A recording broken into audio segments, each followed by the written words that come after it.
Saan nga mapakawan dagiti napanawan ni Jose Tabin, iti kabsat na ani Faustino Tabin, kalpasan na dimawat iti pamakawan. Desidido da nga ituloy iti darum iti asawa na iti biktima, ani Peli Tabin. Answer? Diyos ko. Han, may nga asi-asi na lang dito inaramid na, sir. Han nga mabalin. No, kailangan pagbayaran niya. Ikaro na mita. Ami nga basta-basta akon. Kaslami lang ng katay nga manuktik na may anan.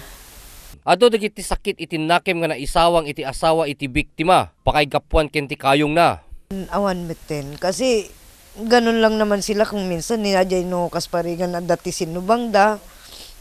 Sa susunod na araw, aglaing dan tumamitin. Kasi dahil nga bayaw ko, ito lang miti ayan na no daduma. Nga kuwang, dahil napasama ka pinagkinas dyan da. Hang kuminga na kuwan dahil. Hang ko nga naamuan dahil kay jak amun niya ti kwada awam miti alitan da kano dahil nga banag. Dahil nga nang idinangyari da ito eh. Awang kano tinagringguran da.